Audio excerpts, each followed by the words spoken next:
నమస్తే సార్. ఏంటి సార్ ఏమైంది శేఖర్ గారు? ఏం లేదు సార్. నేను మా ఫ్రెండ్ ఇద్దరు చాలా ఫ్యామిలీ ఫ్రెండ్స్ గా ఉంటాం సార్. రైట్. చాలా క్లోజ్ గా ఉండేవాళ్ళం. మ్యారేజ్ కాకముందు నుంచి ఫ్రెండ్స్ బాగా. అయితే మ్యారేజ్ అయిన తర్వాత కూడా ఫ్రెండ్స్ గా ఉంటున్నాం సార్. చాలా క్లోజ్ ఫ్రెండ్స్ గా ఉండేవాళ్ళు. వాళ్ళ ఇంటికి నేను వెళ్తుంటా, వాళ్ళు మా ఇంటికి వస్తుంటాడు. చాలా సరదాగా ఉండేవాళ్ళం సార్. కాకపోతే విషయం ఏంటంటే నేను చూడరాని ఒక దృశ్యం చూశాను సార్. మీ పెళ్ళి ఎంతకాలం అయిందండి? నాకు పెళ్ళయి కనీసం ఒక 7 years అయింది సార్. పిల్లలు ఎంతమంది అండి? ఒక పాప ఒక బాబు సార్. మీరు వర్కింగ్, ఆవిడ హౌస్ వైఫా? అవును సార్, ఆమె ఇంట్లోనే ఉంటుంది సార్. హౌస్ వైఫ్ అండి ఆమె. మీ ఫ్రెండ్ వర్కింగ్ అండి? అతను కూడా జాబ్ చేస్తా అంటుంటాడు సార్, జాబ్. అయితే నేను అతను మా ఇంటికి వస్తుంటాడు, నేను వాళ్ళ ఇంటికి వెళ్తుంటాను. చాలా ఫ్యామిలీ ఫ్రెండ్స్ క్లోజ్ గా ఉంటాను సార్.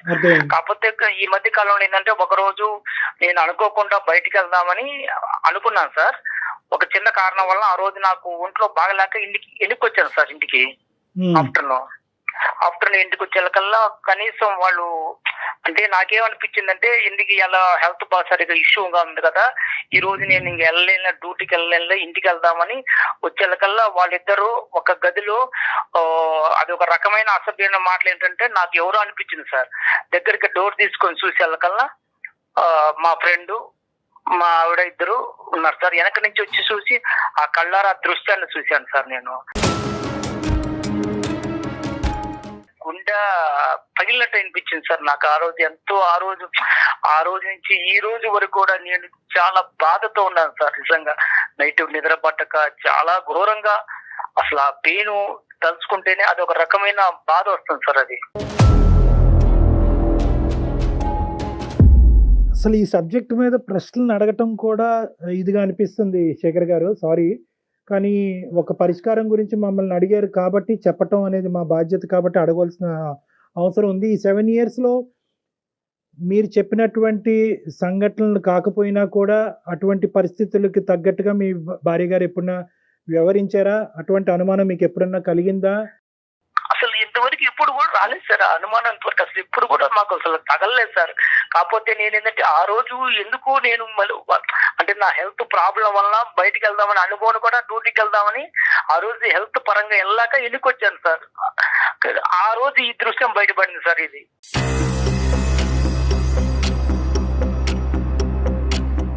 శేఖర్ గారు ఒక్క నిమిషం, మాకు డైజెస్ట్ చేసుకోవటం కష్టంగా అనిపిస్తుంది.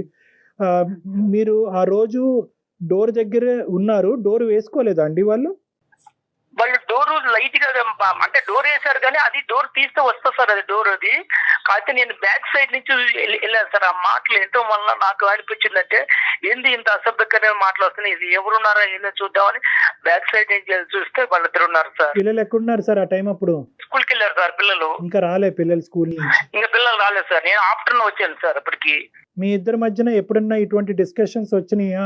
అంటే సహజంగా భార్యాభర్తల మధ్యన చాలా కామన్గా ఇలాంటి చిన్న చిన్న అనుమానాలు ఇలాంటివి అవుతూ ఉంటాయి. ఆ విధమైనటువంటి మీరు అనుమానం పట్టడం అనేటటువంటి పరిస్థితులు ఇంతకు ముందు వచ్చినాయా? అంటే ఒక సంఘటన పరంగా అవనివ్వండి, ఒక సంఘటన కాకపోయినా అవనివ్వండి, అనుమానమైనటువంటి సబ్జెక్టు మీ 7 సంవత్సరాల ప్రయాణంలో ఎప్పుడన్నా ఉందా?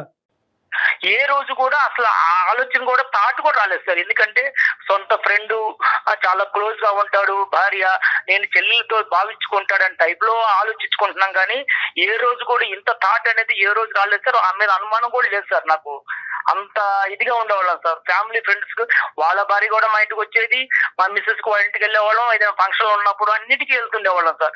అటు వస్తూ పోతుండేవాళ్ళం సార్. ఇప్పుడు తప్పుగా అనుకోకండి శేఖర్ గారు, నేను అడగటం కాదు, మన ప్రోగ్రామ్ చూసేటటువంటి చాలా మంది ప్రేక్షకులు అడిగేటటువంటి ప్రశ్న నేను మిమ్మల్ని అడుగుతున్నాను. మీ మాట నమ్మవలసిన అవసరం ఏముంది సార్? నీ కళ్ళారా చూశాను సార్. అది నీ కళ్ళారా చూడబట్టి ఇంత డిసిషన్ తీసుకుని ఎవరికి చెప్పుకోవాలో తెలియక ఏం చేయాలో తెలియక 10 రోజుల నుంచి మన ఏదో పడుతున్నాను సార్. ఆమెను అడగలేక మా ఫ్రెండ్ తో చెప్పుకోలేక ప్రతిరోజు నరకం అనిపిస్తున్నాను సార్. నేను కొనుక్కున్నప్పుడల్లా అసలు అర్ధరాత్రి లేచి మెలుకు చూస్తే ఇదే సంఘటన గుర్తొస్తుంది సార్ నాకు. మీరు చూసినట్టు కానీ లోపల ఉండేటటువంటి మాటలు విన్నట్టుగా కానీ మీ భార్య గారికి అయితే తెలియదు ఇప్పటికొచ్చి? ఇంతవరకు తెలియదు సార్. వాళ్ళకి అసలు చెప్పడం కూడా చెప్పలేదు. నేను తిరుగుతూ అడగలేదు సార్. నేను ఎవరికి చెప్పుకోలేక ప్రతిరోజు మనోయాది అనుభవిస్తున్నా సార్ నేనైతే. 4 గోళ్ల మధ్యన అడగవలసినటువంటి ప్రశ్నలు, ఒక క్లినిక్‌లో అడగవలసిన ప్రశ్నలు తప్పని పరిస్థితిలో నేను ఈరోజు మిమ్మల్ని అడుగుతున్నాను శేఖర్ గారు. మీ భార్య, మీ ఇద్దరి మధ్యన ఈ జీవితం ఎలా ఉంది? అంటే మీ ఇద్దరి మధ్యన ప్రేమ, ఆప్యాయతలు గాని, లేదంటే వేరే అంశాలు ఎలా ఉన్నాయి? సార్ అన్యోన్యంగా ఉండేవాళ్ళు సార్. ఇద్దరు కూడా చాలా అన్యోన్యంగా. ఎట్లా అంటే ఆమె ప్రతిరోజు నాకు అన్ని రకాలుగా సహకరిస్తుంది. నేను కూడా ఆమె అడిగిన దానికి ప్రతి ఒక్క దానికి నేను కూడా సహకరిస్తాను. అన్ని విషయాల్లో, పిల్లల విషయంలో కానీ, ఆమె విషయంలో కానీ ఏ రోజు కూడా ఏ చిన్న తేడా కూడా ఉండదు సార్. మీ ఫ్రెండ్ యొక్క క్యారెక్టర్ ఏంటి సార్? సారీ మళ్ళీ ఇలా అడుగుతున్నాను.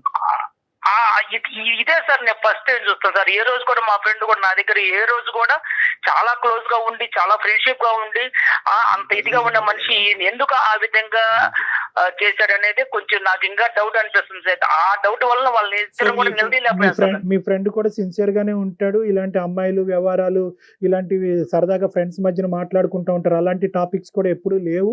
అతను వాళ్ళ భార్యతో కూడా బానే ఉన్నాడు. అక్కడ కూడా గొడవలు ఏం లేవు. ఏం లేదు సార్, ఏ రోజు కూడా రాలేదు సార్. ఆయనకి ఎంతమంది పిల్లలు? అతనికి ఎంతమంది పిల్లలండి? అతనికి ఒక పాప అండి. మీ ఫ్రెండ్ మీతో ఎలా ఉన్నాడు ఈ 10 రోజులు బట్టి? మీ భార్య మీతో ఎలా ఉంది? ఈ జరిగిన సంఘటన తర్వాత వాళ్ళు నాకన్నా ఎక్కువగా నటిస్తున్నారు సార్. అసలు వాళ్ళకి ఏందో తప్పు చేయలేనట్టుగా నా ముందు వాళ్ళు చేస్తుంటే నాకే ఒక్కోసారి అసహ్యం వేస్తుంది సార్. ఎందుకంటే అంత ఘోరంగా వాళ్ళు నటనలో అంత జీవిస్తున్నారు సార్. ఏమి తెలియనట్టుగా, ఏది అసలు జరగనట్టుగా. కానీ నా మనసుకు తెలుస్తుంది అది ఏంది ఇంత అప్పటికన్నా వీళ్ళు ఇంకా ఎక్కువగా నటిస్తున్నారు. కారణం ఏంటి? నన్ను అసలు ఏ రకంగా చూస్తున్నారో తెలియట్లేదు సార్. అది ఆ విషయం. శేఖర్, ఒక్క విషయం, ఈ కాన్వర్జేషన్, ఈ ఫోన్ కాల్ ఇలా కంటిన్యూ చేద్దామా, లేదంటే పర్సనల్ గా క్లినిక్ లో కలుస్తారా? మీకేం అభ్యంతరం లేదా ఇలా మాట్లాడటం? మాట్లాడే అభ్యంతరం లేదు, కానీ ఈ సమస్యకు సొల్యూషన్ దొరకాలి సార్. నాకు అదేనండి మనసులో బాధ ఎక్కువ. ఏం కావాలి? మా దగ్గర నుంచి ఏం ఎక్స్పెక్ట్ చేస్తున్నారు? నేను ఆమె డైరెక్టర్ గా అడగలేకపోతున్నాను సార్. మీరు కొంచెం మీ ద్వారా అడిగితే ఇలాంటి విషయాన్ని మనం మాట్లాడే విషయం కాదు కదండి. శేఖర్, ఇక్కడ కొద్దిగా సెన్సిటివిటీస్ అనేటటువంటి అంశాలు ఉంటాయి. స్త్రీ గౌరవం అనేటటువంటి అంశం ఉంటుంది. సో ఇక్కడ ఆధారం లేకుండా మాట్లాడటం, ఒక పబ్లిక్ ప్లాట్ఫామ్ మీద ఇంత సెన్సిటివ్ ఇష్యూ మాట్లాడటం అనేది కరెక్ట్ కాదు. అందు గురించి మీకు ఆప్షన్ కూడా ఇచ్చాను. మీరు క్లినిక్ లోకి వచ్చి ప్రైవేట్ గా మాట్లాడతారని అడిగాను. కానీ మీరేమంటున్నారంటే ఇక్కడే నాకు ఆ సొల్యూషన్ కావాలి అని అంటున్నారు. కాబట్టి ఇక్కడ మేము మాట్లాడేదానికంటే మీరు మీ భార్య గారిని, ఎందుకంటే మీకు ఆ హక్కు ఉంది, మీకు అడిగేటటువంటి అధికారం ఉంది, మీ ఇద్దరి మధ్యన ఆ స్వేచ్ఛ ఉంది. కాబట్టి మీరు అడగండి, ఆవిడ రెస్పాన్స్ ఏంటి అన్నది వింటాం. ప్రధానంగా ఈరోజు మీరిద్దరూ మాట్లాడుకోవాల్సినటువంటి అంశం, ఒకప్పుడు ఇష్యూ చేయి దాటి ఇంకో లెవెల్కి వెళ్తున్నట్టుగా అయితే కనుక ఖచ్చితంగా ఆ కాన్వర్జేషన్ అక్కడ ఆపి మీరు క్లినిక్ వచ్చి కలవాల్సిన అవసరం ఉంటుంది. ఓకేనా? ఈ కండిషన్స్ మీద అయితేనే మనం కంటిన్యూ చేద్దాం, లేదంటే మాట్లాడదాం. సరే, ఓకే సార్, మాట్లాడతాం sir. Right, okay, call connect చేయండి.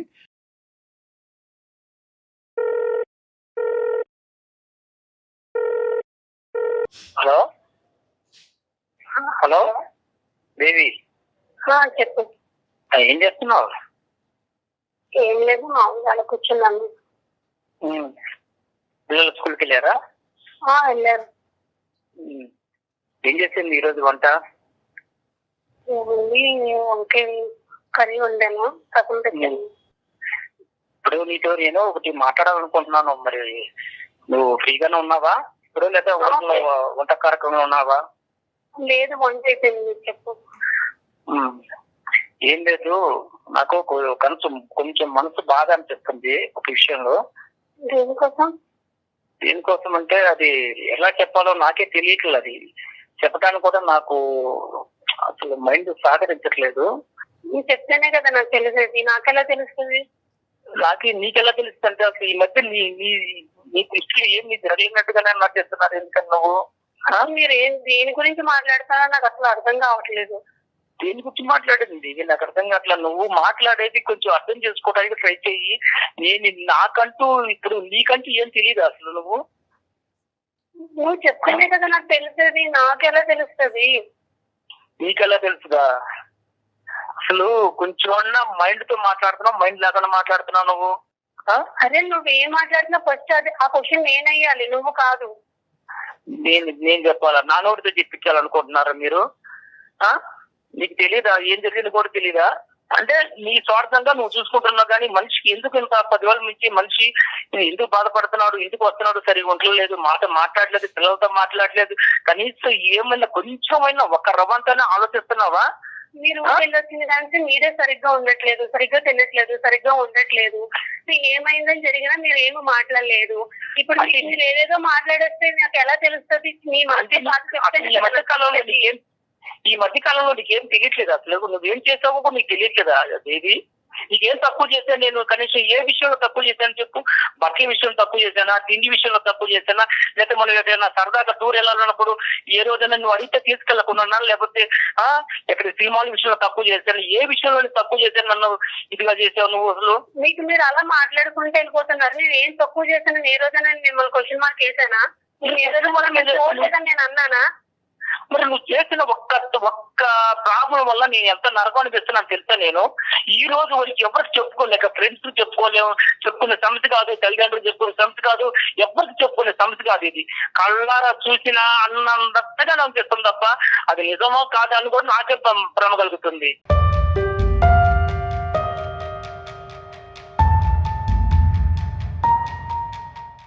నీకు సీనిగాడికి ఎన్నాళ్ళ నుంచి తాగుతుంది రంకు వ్యవహారాలు?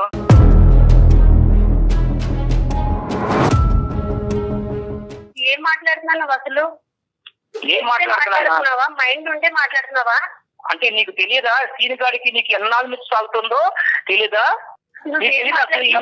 అర్థం అవుతుందా? ఏదేదో మనసులో ఏదో పెట్టుకొని ఏదో మాట్లాడుతున్నారు.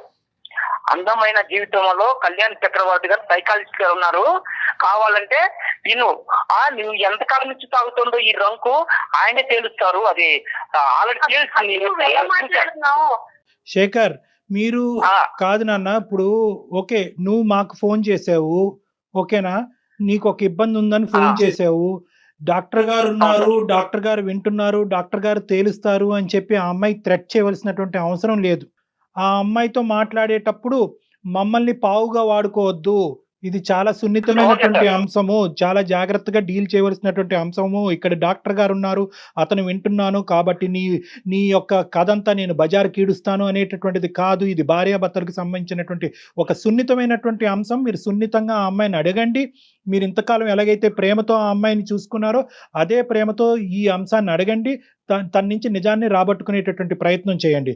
అమ్మ ఎవరు దేవి అమ్మ, సారీ అమ్మ, ఇది ఏంటంటే అతను కాల్ కనెక్ట్ చేసినప్పుడే మేము ఉన్నాము అనేటటువంటి అంశం ఒక భర్తగా నీకు చెప్పవలసినటువంటి అవసరం ఉంది, కానీ అతను అది చెప్పలేదు. బహుశా అతను కూడా చాలా సందిగ్ధ పరిస్థితిలో చాలా భావోద్రేకంతో ఉన్నాడు కాబట్టి అది చెప్పలేదు. కానీ ఈరోజు మా పాత్ర అనేటటువంటిది కేవలం అతను ఈ అంశం చెప్పి మాకు ఫోన్ చేశాడమ్మా, డాక్టర్ గారు నేను ఇలాంటి చూడకూడనటువంటి ఒక భయానకమైనటువంటి ఇష్యూ నేను చూశాను నా భార్యకి వేరే వ్యక్తికి మధ్యన. అయితే అది నేను డైరెక్ట్గా ఈ 7 సంవత్సరాలు బట్టి మా ఇద్దరి మధ్యన అటువంటిది ఏది లేకపోవటం వల్ల డైరెక్ట్గా నేను అడగలేకపోతున్నాను, మీరు అడుగుతారా అండి అని అడిగాడు. చాలేవయ్యా, మేము అడగటం కాదు, మేము ఫోన్లోనే అసలు ఇలాంటివి డిస్కస్ చెయ్యం, కావాలంటే హాస్పిటల్కి వస్తావా, 4 గోళ్ల మధ్యన మాట్లాడదాం అంటే లేదు సార్, అది ఇక్కడే తేలాలి. సో ఈ అంశం గురించి ఒక నిమిషం నాన్న, నీ పర్మిషన్ తీసుకోవాలి, నీ కన్సెంట్ తీసుకుని మేము కంటిన్యూ చేయాలి. ఈ ఇష్యూ అతని మనసులో ఒక భావోద్రేకం ఉంది, ఒక వేదన ఉంది, ఇది ఈ రోజు ఇక్కడే తేల్చుకోవాలని అనుకుంటున్నాడు. ఈ ప్లాట్ఫామ్ మీద, అందమైన జీవితం అనేటటువంటి ఈ ప్లాట్ఫామ్ మీద నేను డాక్టర్ కళ్యాణ్ చక్రవర్తి, మన సీనియర్ యాంకర్ జయ గారు, మేమిద్దరం ఈ కేసు డీల్ చేయటం అనేది నీకు ఇష్టమేనా, లేదా క్లినిక్ వచ్చి 4 గోళ్ల మధ్యన మాట్లాడాలని అనుకుంటున్నావా? ఫస్ట్ ఆయన ఏం చెప్తున్నారు అన్నది నాకు క్లారిటీ లేదు సార్. ఆయన నా మీద బురద చల్లుకునే ప్రయత్నం చేస్తున్నాను సార్. అదే నాన్న, నీకు ఓకే అంటే కనుక ఫర్దర్గా వెళ్దాం. సో బేసికలీ ఏంటంటే ఒక 10 రోజుల క్రితం నీ భర్త గారు నిన్ను వేరే వ్యక్తితో చూశాడంట. సో అది అతను చాలా మనస్తాపం చెందాడు. ఏం చూశాడు, ఎలా చూశాడు, ఇవన్నీ వద్దమ్మా, ఇవన్నీ మనం మాట్లాడుకోవద్దు, కానీ అతను చూశాడంట. సో దాని గురించి నీ అభిప్రాయం? సరే, చూసేటప్పుడు అప్పుడే అడగాలి కదా సార్. ఆయన మనసులో ఏదో పెట్టుకొని నా మీద బురద చల్లే ప్రయత్నం చేస్తున్నాను సార్. మనసులో ఏదో పెట్టుకున్నాడు. ఏం చేస్తావు తెలీదా నీకు? ఆ రోజు నేను పట్టుకుంటే నీ పొరుగు పోయి తెలుసా? ఆ రోజు నేను పట్టుకుంటే నీ పొరుగు పోయి తెలుసా?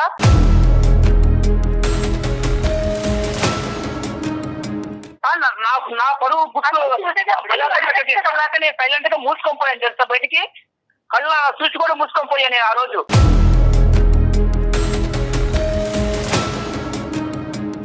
అసలు నీకు గుర్తుందా? పిచ్చి నాటకాలు ఆడక నాటకాలు అడిగింది అసలు చెప్ప ఏం మాట్లాడుతావు తెలుసా? నువ్వు ఏం మాట్లాడుతున్నావు? నా మీద బురద వెళ్ళే ప్రయత్నం చేసుకుంటూ నువ్వు ఏదేదో మాట్లాడుకుంటే కొన్ని ఇస్తారాజం అయిపోయింది అంతాను. అక్కడ నైట్ అయిపోయిందా? ఆ రోజు నిన్ను కానీ నేను నిద్ర రెడ్డి పట్టుకోండి కానీ నేను నిలదీస్తే నీ జీవితం ఏమైపోయింది తెలుసా? ఒక పక్క 1 hour తీర వాడు కొనుగోలు పోయేది, ఒక పక్క నీకు మాత్రం అప్పుడు ఎంత ఘోరంగా ఉంటుంది తెలుసా జీవితం అంటే. మీ చుట్టాలు ఉన్నారు, మా చుట్టాలు ఉన్నారు, అడగడానికి వాళ్ళు ఎవరు లేరా?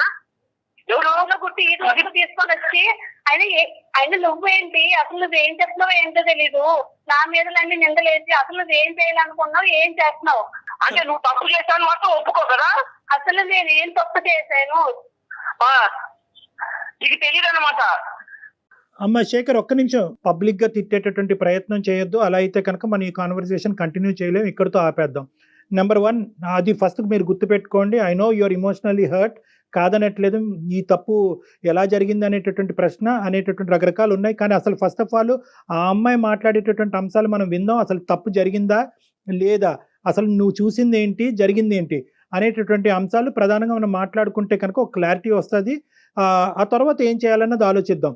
అమ్మ దేవి, మీ హస్బెండ్ ఆ రోజు ఊరి నుంచో ఆఫీస్ నుంచి ఎక్కడి నుంచో వచ్చాడు. వచ్చినప్పుడు ఏం జరిగిందమ్మా? నువ్వు ఒక్కదానివే ఉన్నావా, ఎవరన్నా ఉన్నారా ఇంట్లో, వేరే వాళ్ళు ఎవరన్నా?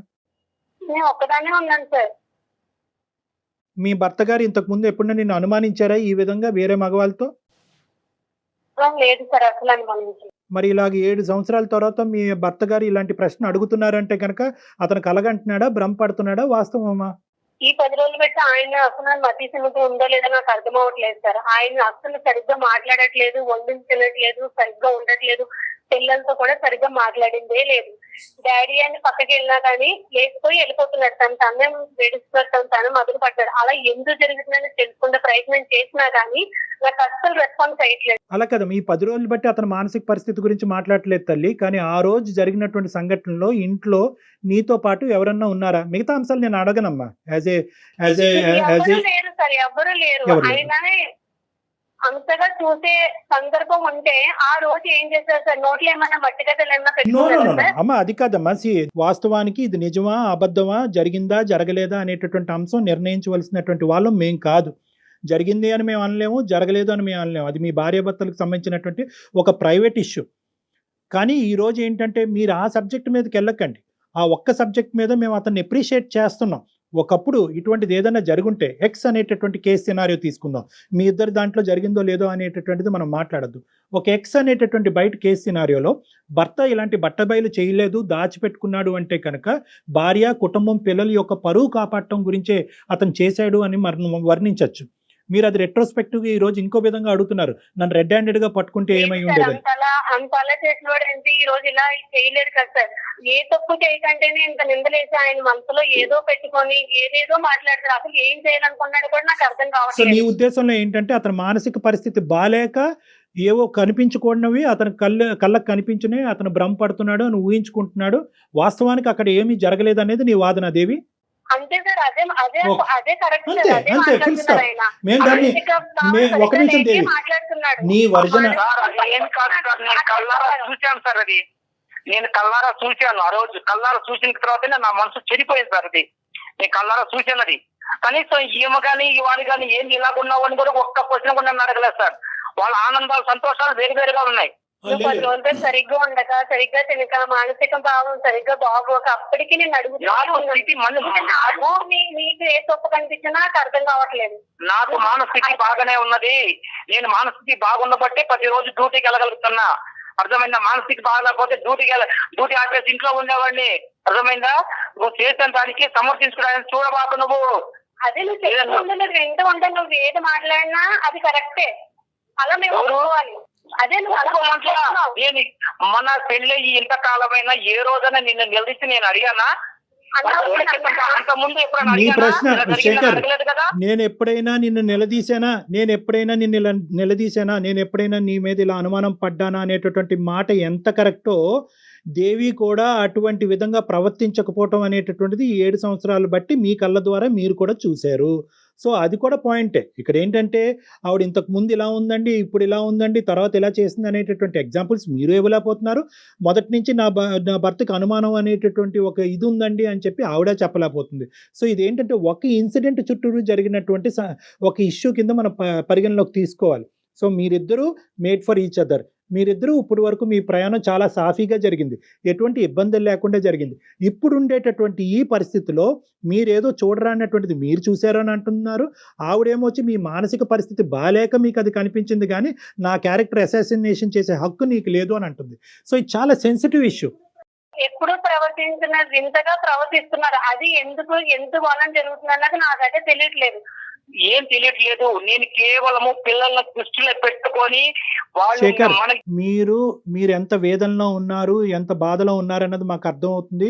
అదే విధంగా ఈ ప్లాట్ఫామ్ మీద నీ భార్య గారి యొక్క క్యారెక్టర్ గురించి మాట్లాడి ఒక కన్క్లూజన్కి వచ్చి ఒక కన్ఫర్మేషన్ ఇచ్చేటటువంటి వేదిక ఇది కాదు. ఎందుకంటే మీరు చూసింది, నేను చూసింది అబద్ధం అండి, నా భార్య పరువు నేను ఇలా పబ్లిక్గా వచ్చి తీసుకుంటానా అనేటటువంటి అంశాల గురించి ఈ వేదిక అది మాట్లాడదు. అట్ ద సేమ్ టైం ఆవిడ క్యారెక్టర్ ని అసాసినేషన్ చేసేటటువంటి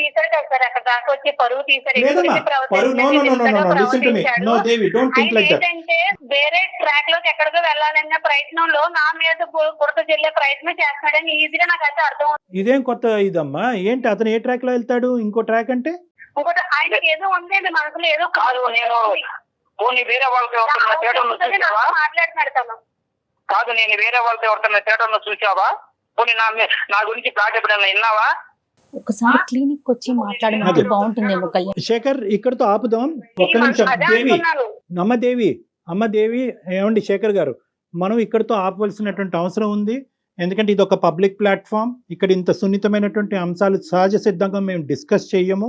కానీ టాపిక్ కాస్త మొదలైన తర్వాత ఎక్కడో చోట దీన్ని ఒక కంక్లూడ్ చేస్తే కనుక అట్లీస్ట్ మీరు ఈ రోజు ఇంటికి వెళ్ళిన తర్వాత మీ ఇద్దరు గొడవ పడకుండా ఉంటారు, మీ ఇద్దరు యొక్క సేఫ్టీ మేము కాపాడినటువంటి వాళ్ళం అవుతాం అనే ఉద్దేశంతోనే ఈ సబ్జెక్ట్ కొంతవరకు ప్రొలాంగ్ చేయడం జరిగింది. ఇక్కడ 2 అంశాలు నేను పరిగణలోకి చెప్పాలి అని అనుకుంటున్నాము. దేవి గారు, ఇక్కడ మీ క్యారెక్టర్ ఎవరు అసాసినేట్ చేయలేదు, ఎవరు కూడా మిమ్మల్ని వేలెత్తి చూపెట్టలేదు, మీరు తప్పు చేసినట్టుగా ఎవ్వరూ మాట్లాడలేదు. మీ భర్త గారు ఒకటి చూశారు అన్నారు, అది మిమ్మల్ని ప్రశ్నించారు, మీరు అది ఖండించారు, ఇది కరెక్ట్ కాదన్నారు, సబ్జెక్ట్ అక్కడ అయిపోయింది, అంతే. You are the same person as you are. So దాని గురించి మీరు భయభ్రాంతులు చెందవలసినటువంటి అవసరం లేదు. ఇక్కడ 2 అంశాలు అయి ఉండొచ్చు. ఆ 2 అంశాలు, ఒకటి ఏదైనా జరిగి ఉండొచ్చా అనేటటువంటి ఒక అంశం, రెండోది ఇతను అనుమానం కానీ లేదంటే ఒక సైకలాజికల్ పరంగా ఏమైనా ఇబ్బంది పడుతూ ఉండొచ్చా. ఈ 2 అంశాలు మనం వెరీ క్లోజ్డ్ ప్లేస్లో, అంటే ఒక 4 వాల్స్ మధ్యన మాట్లాడుకోవాల్సినటువంటి ఒక సున్నితమైనటువంటి అంశంగా నేను పరిగణిస్తున్నాను. కాబట్టి ఇది ఇంకా ఫర్దర్ గా ఎక్స్టెండ్. ఓకేనమ్మా, అనుమానమే కానివ్వండి, ఈ అనుమానమేనమ్మా.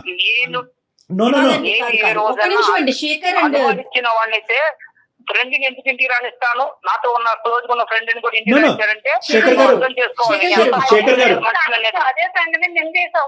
మీరు 100 చెప్తే ఆ అమ్మాయి 200 చెప్తుంది. Okay, this thing will prolong for ever and ever. So నా ఉద్దేశం ఏంటంటే ఆపండి, ఇక్కడి వరకు ఆపండి. మీరు వచ్చి నన్ను పర్సనల్గా కలవండి, మనం క్లినిక్లో కూర్చుందాం, మాట్లాడుకుందాం. ఈ సబ్జెక్ట్ని ఇక్కడితో ఆపండి. దయచేసి ఎవరు పెద్ద పెద్ద నిర్ణయాలు తీసుకోవద్దు. ఎవరి సేఫ్టీ, మీరు పిల్లల గురించి ఉన్నారు, దీని గురించి నిందించుకోవద్దు. మళ్ళీ నా దగ్గరకు వచ్చేంత వరకు ప్రశ్నించుకోవద్దు, నిందించుకోవద్దు, అలజడి చెందొద్దు, గొడవ పడద్దు. ఎందుకంటే పిల్లలు ఉన్నారు, చిన్న పిల్లలు ఉన్నారు, వాళ్ళు ఇబ్బంది పడతారు. ఇది ఏదన్నా ఉంటే కనుక, ఈ సబ్జెక్ట్ ఏదైనా డిస్కషన్ ఉంటే కనుక అది నా రూమ్ లో మనం మాట్లాడుకుందాం. డాక్టర్ గారిని కలిసే ప్రయత్నం అయితే చేయండి. 7 years పాటు మీరిద్దరు చాలా హ్యాపీగా ఉన్నారు. ఏదో ఒక ఇష్యూ వల్ల, అది నిజం అవ్వచ్చు, అబద్ధం అవ్వచ్చు, భ్రమ అవ్వచ్చు, కళ అవ్వచ్చు, ఏదన్నా అవ్వచ్చు, కానీ ఒక్క ఇష్యూ వల్ల దయచేసి జీవితాలను పాడు చేసుకోవద్దు. ఈ సమస్యకు కూడా, ఇలాంటి సమస్యకు కూడా పరిష్కారం ఉంటాయి. నమ్మకంతో ముందుకెళ్ళటం ఒకటే దారి, అదే నమ్మకంతో నా దగ్గరికి రావటం అనేటటువంటిది ఒకటే దారి. సో కాబట్టి మీకు మా నెంబర్ షేర్ చేస్తాం. ఈ కాల్ అయిపోయిన తర్వాత మీరు ఆ నెంబర్కి ఫోన్ చేసి నా అపాయింట్మెంట్ తీసుకుని ఒకసారి డైరెక్ట్గా వచ్చి కలిసి మీ యొక్క ఆలోచనలు మార్చుకునే ప్రయత్నం చేయండి. రైట్ శేఖర్ గారు, ఓకే అండి, రైట్ అండి. కీప్ సేఫ్ అమ్మా, కీప్ సేఫ్. సరైన సమాధానం చెప్పారు కళ్యాణ్జీ. ఎందుకంటే మనం ఈ వేదిక మీద ఇలాంటి సున్నితమైన అంశాలు మనం మాట్లాడుకోలేము. అంత సున్నితమైన ఇష్యూ చెప్పగానే ఈ రోజు ఆఫీస్ నుంచి ఇంటికి వెళ్ళి ఎటువంటి అనర్థమైనా జరగచ్చు. ఈ రోజు ఈ ప్లాట్ఫామ్ మీద ఈ కేసు టేకప్ చేయడానికి ఒకే ఒక ఉద్దేశం ఏంటంటే అతను చాలా యాజిటేటెడ్ గా ఉన్నాడు. అవునవును. ఇన్ని రోజులు 10 రోజులు బట్టి నేను మెయిల్ ఆపుకుంటున్నాను. లో కూడా నాకు చనిపోవాలనుంది, అక్కడ దాకా వెళ్ళాను, నాకు పిల్లలు గుర్తొచ్చారు, అందుకు చనిపోవటమా ఇంకొన్ని సందర్భాల్లో చంపేయటమా. సో ఈ రెండు రిస్క్స్ ఉన్నాయి కాబట్టి అట్లీస్ట్ అతనిలో ఉండేటటువంటి ఈ వేదన ఈ వేడి తగ్గించి వేరే ప్లాట్ఫామ్ దగ్గరికి వస్తే కనుక ఒక సొల్యూషన్ దొరుకుతుందనే నమ్మకం ఇవ్వటమే. ఖచ్చితంగా వాళ్ళు మనకి కాంటాక్ట్ చేసి ఇమీడియట్ గా వాళ్ళతో మాట్లాడే ప్రయత్నం చేయండి కళ్యాణ్ జీ. షూర్ అమ్మా. రైట్ అండి, థ్యాంక్ యూ సో మచ్ అండి. Thank you. నమస్తే. అందమైన జీవితం మరిన్ని ఎపిసోడ్స్ కోసం సుమన్ టీవీ లైవ్ ఛానల్ ని సబ్స్క్రైబ్ చేసుకోండి. ఈ వీడియో కనుక మీకు నచ్చినట్లయితే లైక్ చేయండి, షేర్ చేయండి. మరిన్ని వీడియోస్ కోసం మా ఛానల్ ని సబ్స్క్రైబ్ చేయండి. సుమన్ టీవీలో మీ పర్సనల్ అండ్ బిజినెస్ ప్రమోషన్స్ కోసం కింది నెంబర్ కి కాంటాక్ట్ చేయండి.